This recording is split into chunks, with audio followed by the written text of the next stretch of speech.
The French and Indian War gave the colonists valuable training as soldiers, freed them from the danger of attack by their French neighbors, and so made them less dependent on Great Britain for protection.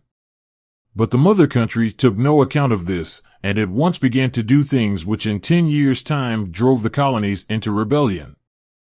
We are often told that taxation without representation was the cause of the revolution. It was indeed one cause, and a very important one, but not the only one by any means.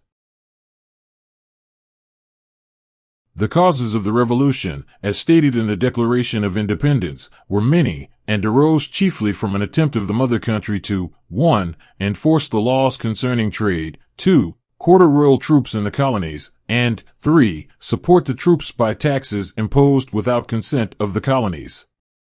The trade laws were enacted by Parliament between 1650 and 1764 for the purpose of giving Great Britain a monopoly of colonial trade. By their provisions 1. No goods were to be carried from any port in Europe to America unless first landed in England. 2. Many articles of colonial production, as tobacco, cotton, silk, indigo, furs, rice, sugar, could not be sent to any country save England, but lumber, salt fish, and provisions could be sent also to France, Spain, or other foreign countries. 3. To help English wool manufacture, the colonists were forbidden to send their woolen goods or hats to any country whatever, or even from colony to colony. 4. To help English iron manufacture, the colonists were forbidden to make steel.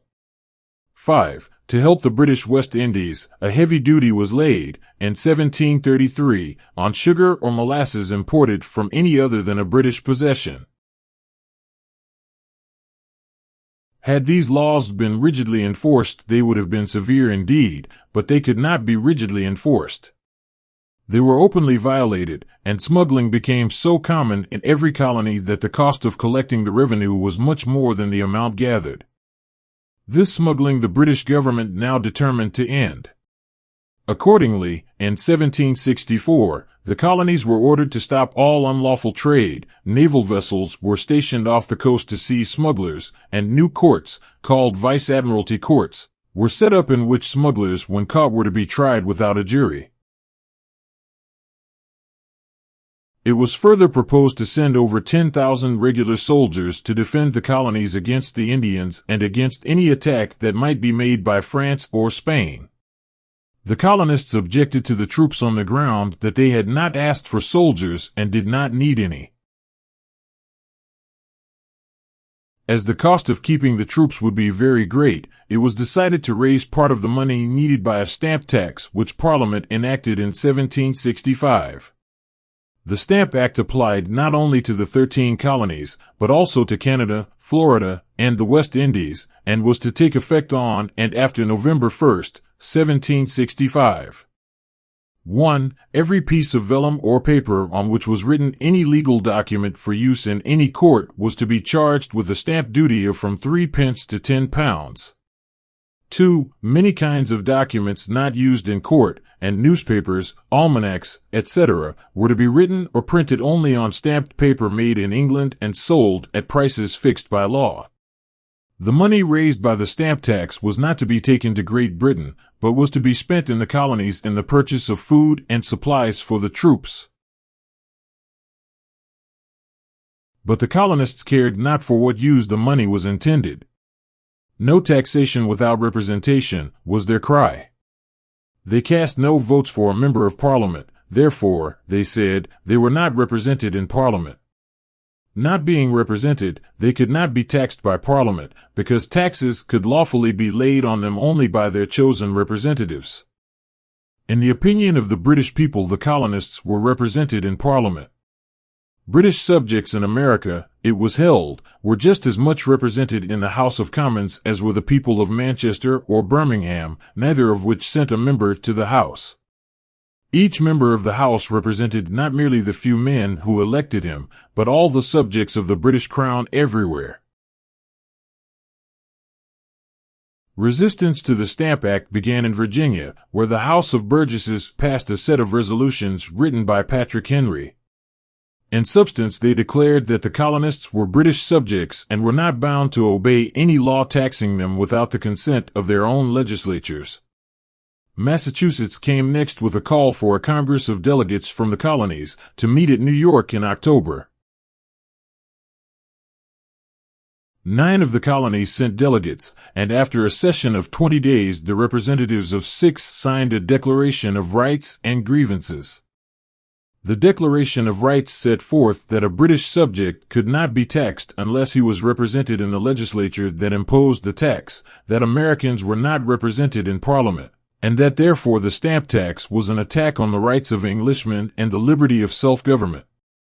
The grievances complained of retrial without jury, restrictions on trade, taxation without representation, and especially the stamp tax. In August 1765, the names of the men in America chosen to be the distributors or sellers of the stamps and stamped paper were made public, and then the people began to act. Demands were made that the distributors should resign. When they refused, the people rose and by force compelled them to resign, and riots occurred in the chief seaboard towns from New Hampshire to Maryland. At Boston, the people broke into the house of the lieutenant governor and destroyed his fine library and papers. On November 1, 1765, the Stamp Act went into force, but not a stamp or a piece of stamped paper could be had in any of the 13 colonies. Some of the newspapers ceased to be printed, the last issues appearing with black borders, death's heads, and obituary notices. But soon all were regularly issued without stamps, and even the courts disregarded the law. Meantime, the merchants had been signing agreements not to import, and the people not to buy, any British goods for some months to come. American trade with the mother country was thus cut off, thousands of workmen in Great Britain were thrown out of employment, and Parliament was beset with petitions from British merchants praying for a repeal of the stamp tax. To enforce the act without bloodshed was impossible. In March 1766, therefore, Parliament repealed the Stamp Act.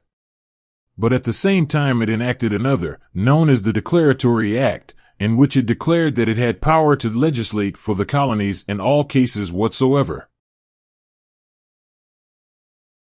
In their joy over the repeal of the Stamp Act, the colonists gave no heed to the Declaratory Act. But the very next year Charles Townshend, then Minister of Finance, persuaded Parliament to pass several laws since known as the Townshend Acts. One of these forbade the legislature of New York to pass any more laws until it had made provision for the royal troops quartered in New York City. Another laid taxes on all paints, paper, tea, and certain other articles imported into the colonies. None of the new taxes were heavy, but again the case was one of taxation without representation. So the legislature of Massachusetts sent a letter to the other colonial legislatures asking them to unite and consult for the protection of their rights. This letter gave so great offense to the mother country that Massachusetts was ordered to rescind her act, and the governors of the other colonies to see that no notice was taken of it. And now the royal troops for the defense of the colonies began to arrive. But Massachusetts, North Carolina, and South Carolina refused to find them quarters, and for such refusal the legislature of North Carolina was dissolved.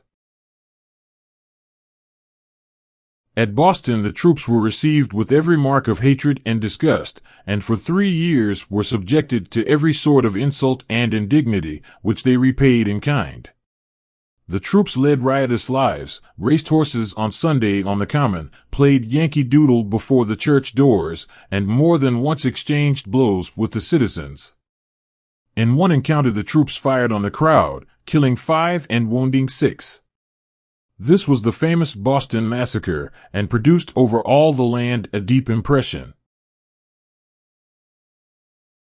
Once more the resistance of the colonies chiefly through refusing to buy British goods was successful, and Parliament took off all the Townshend taxes except that on tea. This import tax of 3 pence a pound on tea was retained in order that the right of Parliament to tax the colonies might be asserted. But the colonists stood firm. They refused to buy tea shipped from Great Britain, but smuggled it from Holland. By 1773, the refusal to buy tea from the mother country was severely felt by the East India Company, which had brought far more tea to Great Britain than it could dispose of. Parliament then removed the export duty of 12 pence a pound, which had formerly been paid in Great Britain on all tea shipped to the colonies. Thus, after paying the 3 pence tax at the American custom houses, the tea could be sold 9 pence a pound cheaper than before. The East India Company now quickly selected agents in the chief seaports of the colonies and sent shiploads of tea consigned to them for sale. But the colonists were tempted by cheap tea. They were determined that Parliament would not tax them. They therefore forced the agents to resign their commissions, and when the tea ships arrived, took possession of them. At Philadelphia, the ships were sent back to London. At Charleston, the tea was landed and stored for 3 years, and then seized and sold by the state of South Carolina. At Annapolis, the people forced the owner of a tea ship to go on board and set fire to his ship. Vessel and cargo were thus consumed. At Boston, the people wished the tea sent back to London, and when the authorities refused to allow this, a party of men disguised as Indians boarded the ships and threw the tea into the water. Parliament now determined to punish the colonies, and for this purpose enacted 5 laws called by the colonists the Intolerable Acts. 1. The port of Boston was shut to trade and commerce till the colony should pay for the tea destroyed. 2. The charter of Massachusetts was altered. 3. Persons who were accused of murder done in executing the laws might be taken for trial to another colony or to Great Britain. 4. The quartering of troops on the people was authorized. 5. The boundaries of the province of Quebec were extended to the Ohio and Mississippi rivers. As Massachusetts, Connecticut, and Virginia claimed parts of this territory, they regarded the Quebec Act as another act of tyranny. Because of the passage of these laws, a Congress suggested by Virginia and called by Massachusetts met in Carpenter's Hall in Philadelphia in September 1774, and issued a Declaration of Rights and Grievances, a petition to the King, and addresses to the people of Great Britain, to the people of Canada, and to the people of the colonies. It also called a second Congress to meet on May 10, 1775, and take action on the result of the petition to the King.